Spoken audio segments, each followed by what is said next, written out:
Horas e 3 minutos, 8 horas e 3 minutos. Muito bom dia a toda a região metropolitana de Campinas. Bom, estou recebendo aqui o doutor Zil Costa, especialidades aí, consultoria e negócio para pequenas e médias empresas, análise estratégica e também o endereço eletrônico, hein, para você acompanhar aí a nossa programação, doutorzilcosta.com.br. Doutor, muito bom dia, seja bem-vindo. Bom dia, Milton. Prazer enorme estar aqui com você, com seus ouvintes mais uma vez. Como é que foi de semana? Tudo bem, tranquilo? Tudo bem, né? Tá uma temperatura agradável, né? Certo. Bastante agitado, mas foi tudo ótimo. Que bom. Bom, hoje tem pergunta, a gente começa já. O ouvinte quer saber o seguinte. Bom, o ano passado, né, foi feito aí um estudo para que se tenha aí o leilão de um trecho de 1.537 quilômetros que vai do Porto Nacional Tocantins à Estrela do Oeste, em São Paulo, a ferrovia, famosa ferrovia Norte-Sul, tida como um dos principais projetos para escoamento da produção agrícola. Então, finalmente teremos esse leilão da ferrovia Norte-Sul, marcado para o dia 28. O que o senhor acha dessa, depois de tanta tragédia? É uma notícia boa, doutor? Não, é ótima notícia, né? O problema, eu escuto falar do Norte-Sul desde meados da década de 80, ou seja, algo que vem se arrastando aí há muito tempo, né? O Brasil possui dimensões continentais, então nada mais óbvio do que fazer o seu transporte de carga, né, ou mesmo de passageiros, através da ferrovia. Esse é um erro que a gente cometeu lá no governo do Juscelino, né? Depois aí na década de 80 foi retomado, mas infelizmente por uma série de razões de política de governo, a gente não teve uma continuidade no plano das ferrovias. Hoje a ferrovia é responsável por 15%, né, cerca de 15% do nosso transporte de carga, que é muito, muito baixo, né? Tá na mão aí de uma estatal, né, a Valec, e agora você falou, o leilão vai ser amanhã. Amanhã o leilão. Tomara, né, que não tenha ninguém entre com nenhum recurso, né, e que realmente ocorra, porque a gente precisa de investimento na infraestrutura, e você vê, é um gargalo enorme, né, vamos supor que tem essa produção aí de Goiás, Mato Grosso, principalmente na área da soja, né?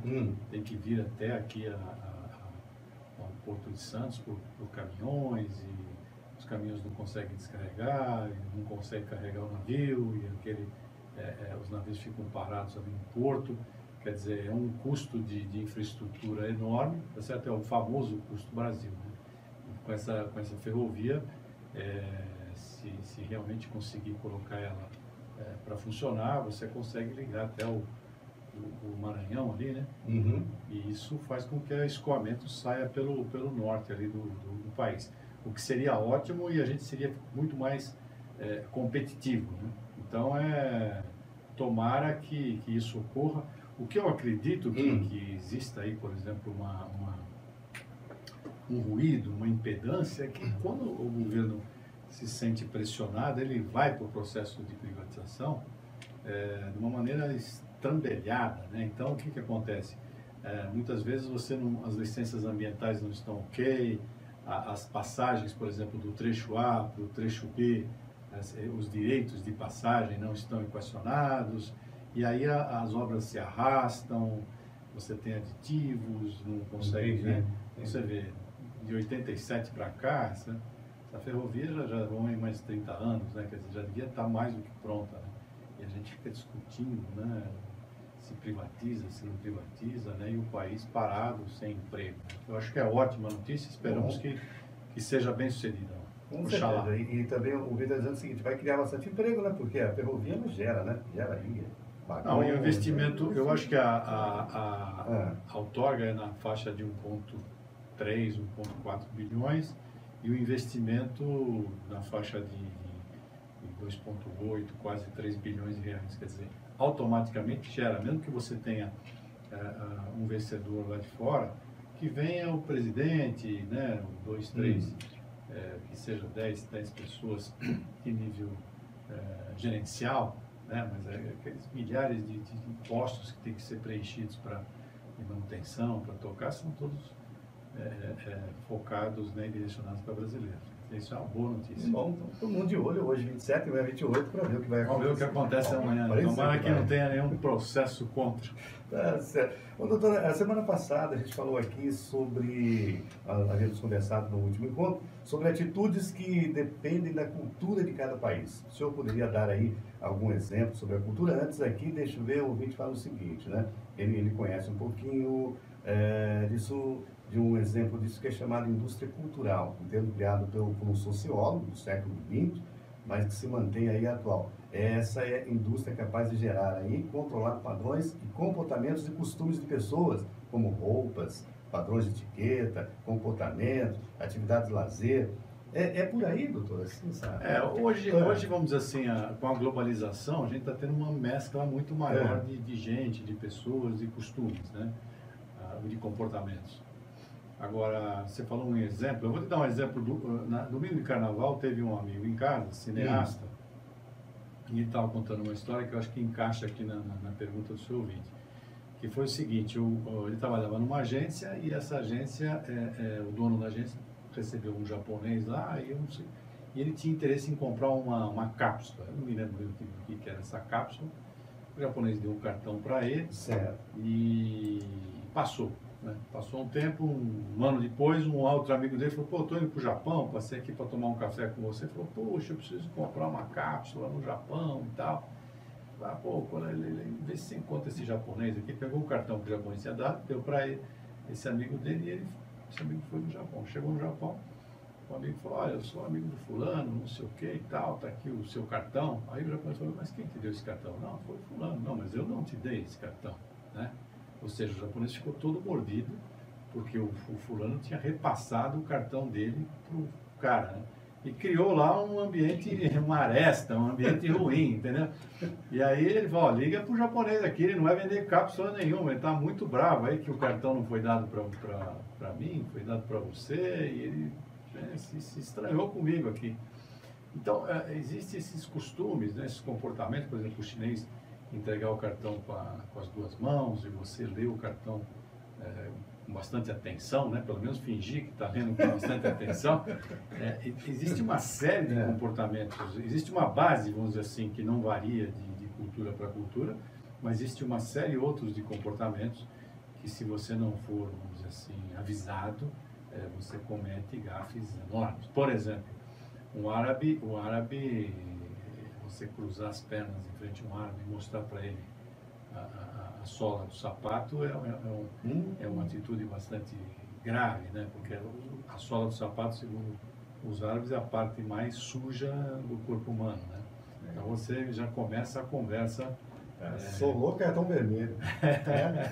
Mas é isso, tem uma série de. A gente podia fazer um programa só desses comportamentos, né? Interessante. E aí, com a globalização, a pessoa tem que estar esperta, porque às vezes aí um presidente de empresa, ele vem de outro país, onde é a sede da empresa dele. Então, o nosso ouvinte que vai mandar currículo, ele tem que entender realmente quem é que está mandando na empresa. Não só isso, Milton. Eu fiz um levantamento recentemente da Polícia Federal sobre imigrantes e, vamos supor, só agora, do ano 2000, na virada do milênio para cá, entrou aqui, só no estado de São Paulo, cerca de 300 mil imigrantes, ou seja, que estão vivendo aqui, né? Hoje, por exemplo, você tem em Campinas o Dia do Imigrante Chinês, né? 15 de agosto. Você tem também cerca de 300 mil imigrantes chineses morando, vivendo no Brasil, né? Com costumes diferentes, com calendário diferente, com cumprimentos diferentes, né? E você tem, e participando não só da nossa cultura, como da nossa indústria, né? Por exemplo, a CPFL hoje, né, está na mão de chineses. Essa indústria de ônibus elétricos aqui também está, né?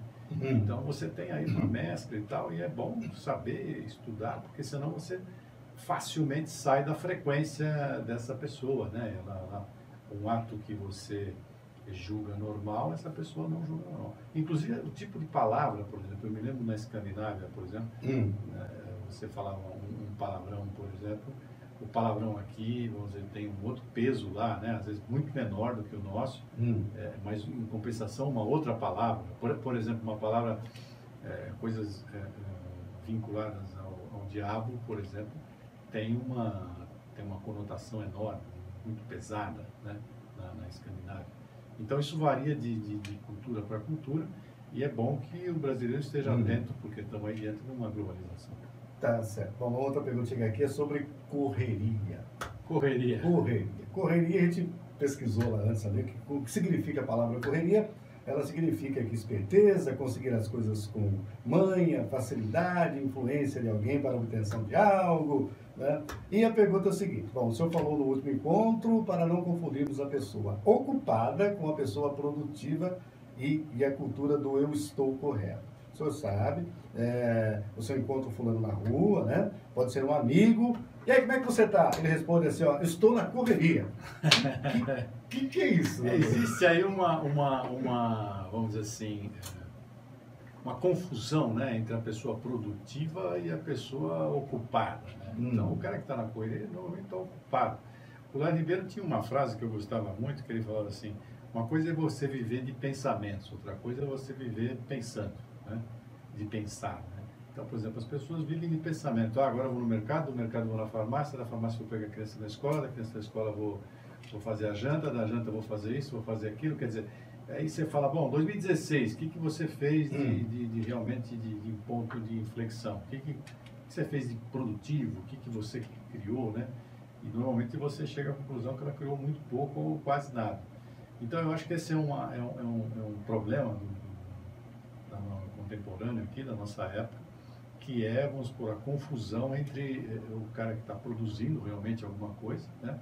E outro dia eu vi o senhor Osiris falando, né, Osiris Silva, que foi o presidente da Embraer, ele falou, você já reparou, vocês repararam que você entra numa loja de celular e, pô, tem uma série de modelos, mas não tem nenhum lá, made in Brasil, né?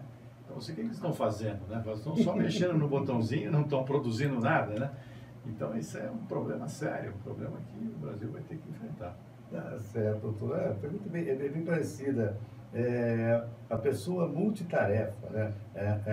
Primeiro, antes aqui, falar a anterior aqui. O senhor acredita que as mulheres conseguem fazer mais coisas ao mesmo tempo, se comparando aos homens? Mesmo pesquisadores aí descobriram que quanto mulheres e homens trabalham em tarefas simples, como procurar uma chave para resolver aí as pontas simples, a mulher acha primeiro. Então, a mulher ela é mais assim, atenciosa, ela consegue desempenhar mais do que o homem nesse aspecto. Olha, em termos de produtividade, eu não acredito. Né? Eu acho que a produtividade exige concentração. Né?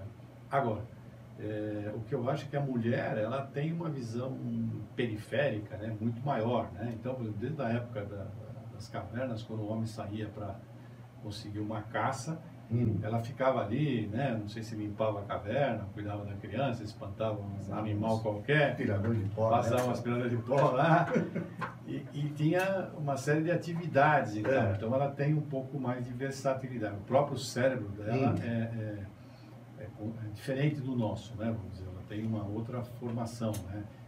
Ela reage também de uma outra maneira, dependendo do fato que você coloca para ela. E hoje é possível medir, né? Porque você coloca o mesmo fato diante de um homem e de uma mulher e você consegue colocar eletrodos ali na cabeça dos dois e medir qual o caminho que essas sinapses percorrem e qual o tipo de comportamento que ela vai ter. Né? Então, eu acredito que ela tem essa facilidade realmente de uma visão mais abrangente, né? Ela está olhando para você, mas está vendo lá se está chovendo lá fora, se não sei o que e tal. Mas isso acho que não tem nada a ver com produtividade.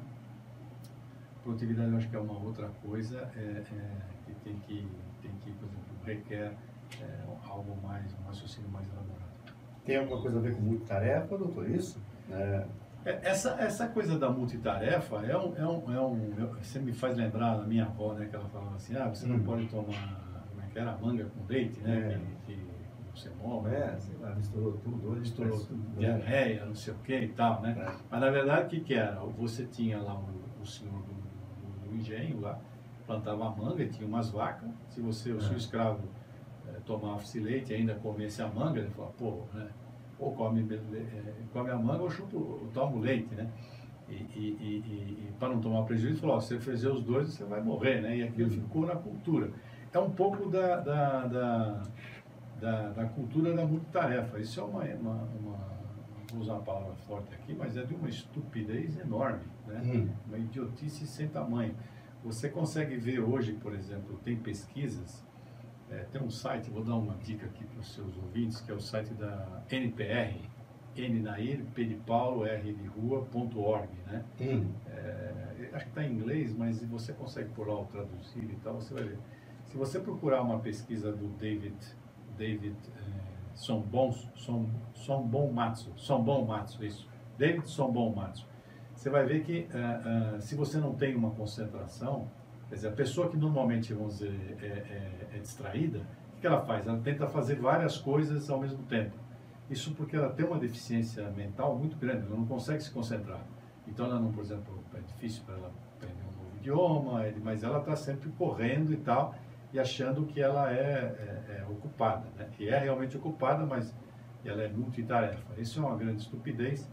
A gente sabe que, hoje os cientistas sabem que, por exemplo, o fato de você tentar fazer várias coisas ao mesmo tempo, você derruba o quociente de inteligência em 10, 15 pontos. Isso quer dizer que você está conversando, em vez de estar conversando com um adulto, você está conversando com uma criança de 8 anos. Quer dizer, o poder de raciocínio dela é muito, muito menor. Então, se o cara está lá olhando lá o WhatsApp, respondendo um e-mail e atendendo o telefone ao mesmo tempo, você pode crer que ele vai ter um retrabalho lá na frente, ou seja, ele não vai conseguir cumprir uma tarefa de uma maneira profissional. Tá. E aí entra o tempo. Vamos supor, se o senhor, a Vitor fala assim, aí é complicado, porque, vamos supor, geralmente ela compreende que a mulher ela está mais fixada em fazer, mas só que a mulher ela depende mais tempo, ela pensa mais, ela faz mais coisas ao mesmo tempo, mas aí acaba perdendo mais um pouquinho de tempo, porque ela quer fazer tudo, mas aí o tempo é chave. Não só a mulher, mas eu acho assim, tanto a mulher como o homem, que por exemplo, tenta fazer várias coisas ao mesmo tempo, na verdade, ele não faz nada direito, né? Porque você pega essas funções muito básicas, você pegar e fala, tá bom, então coloca junto aí na sua resolução uma equação diferencial para resolver. Não dá para você resolver a equação diferencial e ficar respondendo no WhatsAppzinho, gravando no Instagram, não é isso, entendeu? Você precisa resolver uma equação diferencial que você vai produzir alguma coisa inteligente, você tem que se concentrar. Desliga o danado do WhatsApp. É que eu não posso propor aqui para o seu ouvinte desligar o celular e ligar de hora em hora, né? Não pode. Eles estão ouvindo a gente na offline também pelo YouTube ali, ó. Não pode não, viu? Nós vamos ser lixados aqui. Então, mas hoje, por exemplo, a perda de produtividade é enorme, né? Por causa desses penduricalhos. Mas a máquina não ajuda, assim? Enquanto tipo, a camarada fez lá, vai fazer o café da manhã. Antigamente eu tinha que acender o fogão a lenha, coar lá. Hoje não, hoje tem aquela maquininha lá, não vou falar o nome aqui, que não precisa, que ele já é famosa. O senhor programa lá, já sai o café do jeito que o senhor quer, enquanto isso a mulher está lá arrumando o berço. Então, hoje em dia está mais tranquilo. Não, sem dúvida, a automação e a inteligência artificial vão fazer uma série de funções. Agora, é bom que se diga o seguinte, eles vão fazer funções que são repetitivas. Não funções, pelo menos vamos dizer, nos próximos 20 anos, não funções que necessitem, vamos dizer assim, um raciocínio bastante lógico, etc. Função repetitiva. Então, a máquina de lavar roupa vai lavar sozinha. Mas é que você fala, não, joga água, joga sabão, põe não sei o quê, né, enxuga, enxágua, não sei o quê. Aquele que aí que o senhor falou é baixar, então daqui a pouco a gente não pensa mais, já vai ser um conduzido. Não, mas acho que abre um espaço para pensar, né? O problema é você usar esse espaço adequadamente. Se você não usar, você vai virar assim, né? Vai virar uma merda. Vai eletrônico dentro da gente. Né? Doutor, o nosso tempo acabou. Então, olha, quem está mandando bom dia para o senhor aí é a Iva, o Adilson, a Juliana, a Bruna, a Rosa, a Vitória, a Carol, a Lorraine, a Olália. Eles estão lá em Barão Geraldo. O pessoal da Unicamp. Pessoal da Unicamp ali, acompanhando, tomando café da manhã. Creio que... Aí, como é que foi? Foi feito o café da manhã? Como foi feito aí? Vamos ver se ela escreve aqui. Foi feito na maquininha também aí, ô Ivanildo? Fala pra gente. Bom, a gente vai ter. Doutor, a gente vai terminar com uma música que chama Pacato, porque depois. Como chama? Pacato Cidadão. Pacato Cidadão. Será que tá fazendo falta o Pacato Cidadão? O que o senhor acha da palavra pacato? Pacato é um cara tranquilo. O easy going, né? Como fala o americano. Eu acho que é o cara que vamos dizer, né, decanta as informações que recebe, né? Não fica surfando, né? E, vamos dizer assim, digere aquilo de uma maneira mais produtiva. O senhor sabe quem está acompanhando o senhor hoje? Um jornalista lá da SBT. Não é fraco, não. É o Douglas Colossal. Um abraço pro Douglas aí, que ele... Sucesso para ele, né? Sucesso para ele, um grande menino. Vamos para ele na tela ali, viu? Logo ele está nas nossas... Só convidar ele aqui para dar uma entrevista para nós aqui. Fazer um bate-papo a 3 aqui. Vamos marcar sim, tá? Bom? Tá? Porque se ele mandar pelo WhatsApp não vale, que já entra naquele negócio que nós conversamos hoje, né? Tem que ser ao vivo e a cores. Tá? E quando o Palmeiras ganha, ele sempre aparece. Tá certo. Doutor. Um abraço, Milton. Obrigado, viu? uma boa semana para os seus ouvintes aí. Tá certo. Gente, Pacato Cidadão, hein? Vamos lá, terminando com o Skank, aqui o som gostoso do Skank. Pacato Cidadão, 8h24, a gente volta daqui a pouquinho com a Carla Mendes.